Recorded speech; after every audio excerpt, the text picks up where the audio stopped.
कोई नई चीज मिलती है तो मन बहुत खुश होता है, लेकिन कुछ ही दिनों बाद वही चीज पुरानी और उबाऊ लगने लगती है। जो वस्तु कल तक हमारा परम लक्ष्य थी, आज वही चीज हमारे लिए उबाऊ बन चुकी है। इस चीज के पीछे क्या कारण है, कभी सोचा है आपने? अगर वो चीज या वो लक्ष्य वास्तविक सुख नहीं था तो वास्तविक सुख क्या है? चलिए ये बात इस बोध कहानी के माध्यम से समझने की कोशिश करते हैं। इससे पहले कि आप इस कहानी में खो जाएं, इस चैनल को सब्सक्राइब जरूर कर लें। तो चलिए कहानी शुरू करते हैं। एक आदमी सर्वोच्च सुख की तलाश में था। उस सुख को ढूंढते ढूंढते एक धनी सेठ के पास पहुंच गया और उससे कहा कि तुम्हारे पास तो खूब सारा धन है, तो क्या तुम्हें तुम्हारा सर्वोच्च सुख मिल चुका है? वो धनी सेठ उस आदमी से कहता है कि कैसा सुख?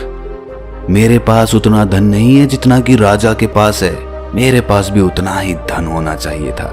इसके बाद वो आदमी एक गरीब आदमी के पास पहुंच जाता है और कहता है कि क्या तुम्हारे पास कोई सुख है? वो गरीब आदमी कहता है कि मुझे आज का भोजन मिल गया, यही मेरा सुख है।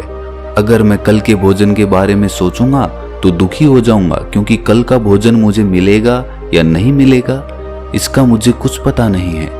तब वो आदमी एक ऐसे आदमी के पास जाता है जिसके पास खाने के लिए बहुत कुछ होता है।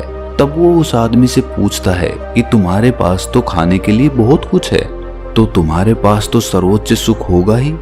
तब वो आदमी कहता है कि कैसा सुख? आज के भोजन में नमक ज्यादा डाल दिया, मैं इसे नहीं खा सकता, इसे फेंक कर मैं दूसरा भोजन बनवा रहा हूँ। जैसा मैं हमेशा खाता हूँ मुझे वैसा ही स्वादिष्ट भोजन चाहिए, आज मैं बड़ा दुखी हूँ। इसके बाद वो आदमी एक सम्मानित और प्रतिष्ठित आदमी के पास पहुंच जाता है और उनसे कहता है कि आपके पास तो इतना मान सम्मान है, आपको तो आपका सर्वोच्च सुख मिल ही गया होगा। तब वो प्रतिष्ठित आदमी कहता है कि कैसा सुख? मैं तो बहुत दुखी हूँ। मेरा एक दूसरा मित्र है जिसे देखते ही सब उसकी तरफ खींचे चले जाते हैं, कोई मेरे पास नहीं आता जब वो मेरे साथ होता है। मुझे उस आदमी से अधिक सम्मान और प्रतिष्ठा चाहिए और उसके लिए मैं कुछ भी कर सकता हूँ। तब उस आदमी ने सोचा कि इन सबसे ऊपर का सुख काम वासना का सुख है, और जिस आदमी के पास काम वासना भरपूर होगी वो आदमी तो सर्वोच्च सुख को प्राप्त कर ही गया होगा। यही सोचकर वो एक ऐसे आदमी के पास जाता है जो काम वासना के चरम पर होता है और उससे जाकर पूछता है कि क्या काम वासना से तुम्हें सर्वोच्च सुख की प्राप्ति हुई है? तब वो आदमी कहता है कि कैसी प्राप्ति, अभी तो बस मैंने शुरुआत ही की है। मुझे रोज नई स्त्री चाहिए, मुझे कुछ नया चाहिए। अब तो जीवन भी व्यर्थ सा लगने लगा है। मेरे मित्र मुझसे कहते हैं कि मुझे नगर जाना चाहिए, वहीं मेरी काम वासना की पूर्ति होगी, लेकिन वहां जाने के लिए मेरे पास पैसे नहीं हैं। मुझे इसके लिए पहले अधिक धन कमाना होगा। सबकी बातें सुनकर उस आदमी को कहीं भी सर्वोच्च सुख नहीं दिखा। तब उसने तय किया कि वो बुद्ध के पास जाएगा और इसीलिए वो बुद्ध से मिलने के लिए निकल जाता है और बुद्ध के पास जाकर उन्हें प्रणाम करके उनसे कहता है कि हे तथागत, मैं बहुत दूर से आया हूँ। मैंने सुना है कि आप सबकी समस्याओं का समाधान कर देते हैं, क्या आप मेरी समस्या का भी हल कर देंगे? तब तथागत बुद्ध कहते हैं कि कहो, क्या जानना चाहते हो? तब वो आदमी कहता है कि हे तथागत, मैं पूरी दुनिया के भ्रमण पर गया था ये जानने के लिए कि सर्वोच्च सुख क्या है।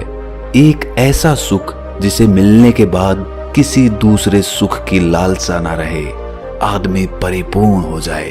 एक ऐसा सुख जिसकी कामना हर कोई करता है, ऐसा सुख जो कोई भी नहीं चाहता कि उसके जीवन से जाए। परंतु मुझे अभी तक ऐसा कोई भी सुख नहीं दिखा जो सर्वोच्च हो, जिसके पाने के बाद इंसान कह सके कि मुझे और कोई सुख नहीं चाहिए, यही मेरे लिए सर्वोच्च सुख है। हे बुद्ध, क्या सच में ऐसा कोई सुख है जिसके मिलने के बाद किसी दूसरे सुख की कामना ही ना रहे? तब बुद्ध उस आदमी की बात सुनकर कहते हैं कि तुमने इस दुनिया का भ्रमण करके क्या जाना कि ये दुनिया कैसी है, यहाँ सबका सुख कैसा है? तब वो आदमी कहता है कि हे बुद्ध, यहाँ पर सबका सुख अलग अलग है, किसी का भी सुख एक समान नहीं है, सबकी परिभाषा यहाँ पर अलग अलग है। यहाँ पर कोई सुखी होने के लिए राजा की तरह बहुत सारा धन दौलत चाहता है, तो कोई काम वासना में अपना सुख खोज रहा है, कोई भोजन में सुख खोजता है, तो कोई मान सम्मान और प्रतिष्ठा में सुख खोजता है, कोई किसी के दुख में अपना सुख खोजता है। तब बुद्ध ने कहा कि क्या ऐसा करने से उनको सुख की प्राप्ति हुई?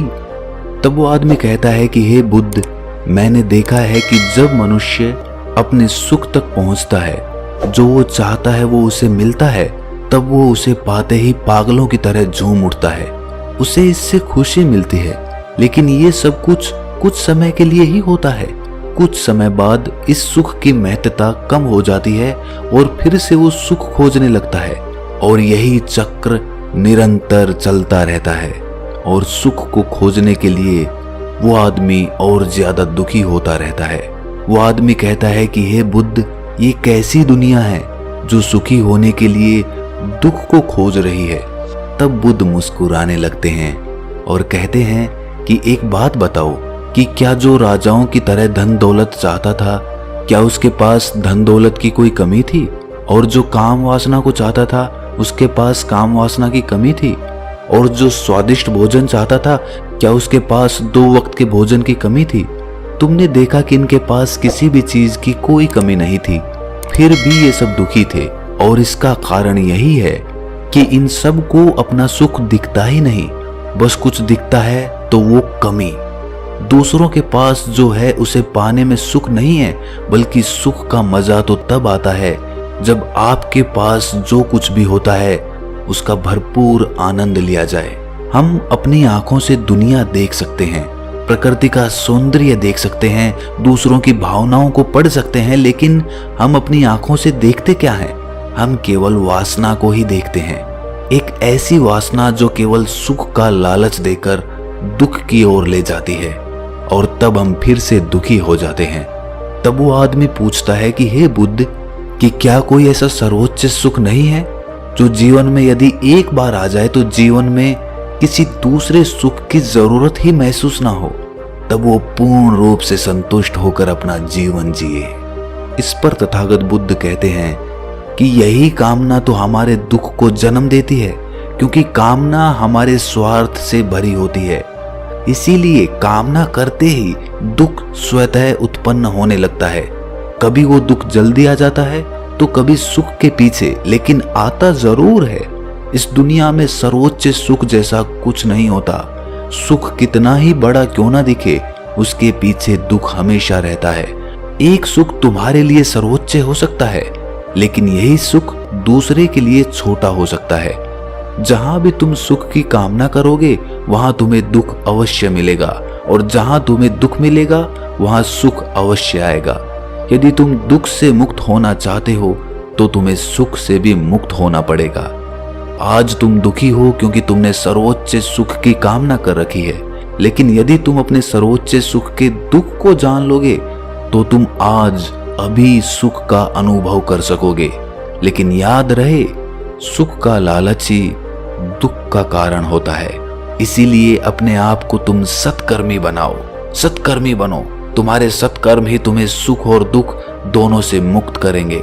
जब तुम दोनों से मुक्त हो जाओगे तो ठीक वैसे ही बन जाओगे जैसे कीचड़ में कमल का फूल खिलकर भी कीचड़ से मुक्त रहता है।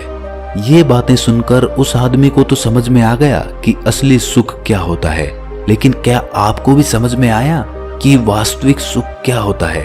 कमेंट सेक्शन में जरूर बताएं और इस चैनल को सब्सक्राइब करना ना भूलें। तो मिलते हैं अगली कहानी में, तब तक के लिए अपना ख्याल रखें।